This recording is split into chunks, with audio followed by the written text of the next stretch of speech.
ராமராமா, பிப்ரவரி 16 திங்கட்கிழமை, விஸ்வாவசு வருஷம் மாசி மாசம் 4ஆம் தேதி, சதுர்தசி திதி மாலை 5:49 வரை, பின்பு அமாவாஸ்யா, திருவோண நட்சத்திரம், யோகா வரியான யோகா, கரணம் சகுனி கரணம், ராகு காலம் காலை 7:30 மணி முதல் 9 மணி வரை, யமகண்டம் காலை 10:30 மணி முதல் 12 மணி வரை. கோவில்களில் பிரசாதமாக கொடுத்த பூமாலையை வீட்டில் உள்ள சுவாமி படங்களுக்கு போடுவது சரியா? கோவிலுக்கு போனா நம்மளுக்கு பிரசாதமாக பூ மாலையை கொடுப்பார்கள். நம்மளுக்கு போடுவா, இல்லை கையில கொடுப்பா, இப்படி எல்லாம் பண்ணுவா இல்லையா? அந்த மாலையை நாம் என்ன பண்றது? இப்ப சில சந்நிதியில புஷ்பங்களை கையில கொடுத்துருவா, அதை வாங்கி நாம் கண்ணில் ஒத்திப்போம்.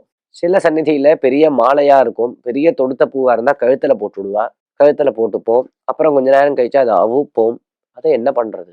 முதல்ல என்ன பண்ணக்கூடாதுங்கிறத தெரிஞ்சுக்கணும். அப்படி இறைவனுடைய பிரசாதமாக கொடுக்கப்பட்ட மாலைகளையும் பூக்களையும் கோவில்லையே போட்டுட்டு வரக்கூடாது. முதல்ல அந்த பிரசாதத்தை கட்டாயம் நமது வீட்டிற்கு எடுத்து வர வேண்டும். புஷ்பத்தையும் மாலையும். அது என்ன பண்றதுன்னு தெரியல, ஏதோ இடைஞ்சலா இருக்குன்னு அங்கேயே ஓரமா போட்டுட்டு வந்துடக்கூடாது. ஜாகிரதையா எடுத்துன்னு வரணும். நம்ம கையில கொடுத்ததான புஷ்பத்தை கண்ணில் ஒத்திண்டு நமது மனைவிக்கு அல்லது குழந்தைகளுக்கு, இப்படி சுமங்கலி ஸ்திரீகளுக்கு அந்த புஷ்பத்தை கொடுக்கலாம். அவ அதை தலையில வச்சுக்கலாம்.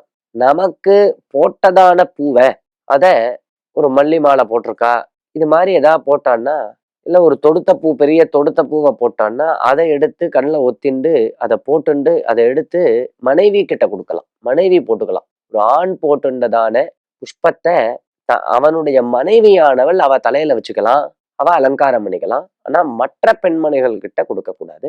அதே மாதிரி இவன் அணிந்து கொண்டதான புஷ்பத்தை வீட்டுக்கு போய் சுவாமி படத்துக்கெல்லாம் போடக்கூடாது. சுவாமி படத்துக்கோ தனது அப்பா அம்மா படத்துக்கோ இவன் போட்டு கொண்ட புஷ்பத்தை போடக்கூடாது. பெரிய பூ மாலையை கையில கொடுத்துட்டா அப்படின்னா அதை கொண்டு போய் வீட்டுல இருக்கக்கூடியதான தன்னுடைய அப்பா அம்மா படங்களுக்கு போடலாம். ஆனா மற்ற தெய்வங்கள் படத்துக்கு போடக்கூடாது.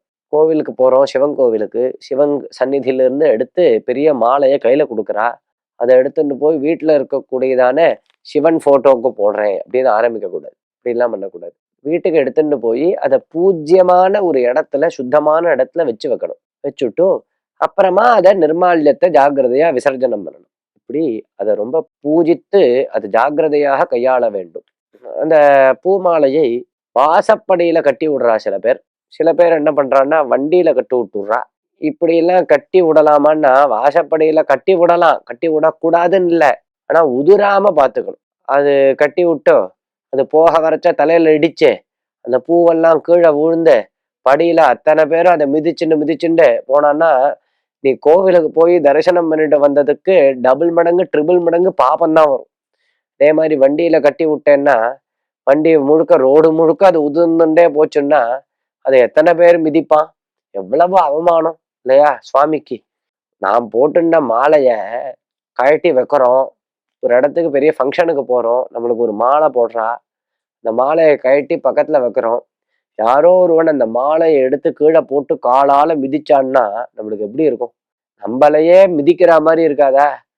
அந்த மாதிரி இறைவன் போட்டிருந்த மாலைய ஜாக்கிரதையாக, ரொம்ப ஜாக்கிரதையாக கையாள வேண்டும். ராம் ராம்.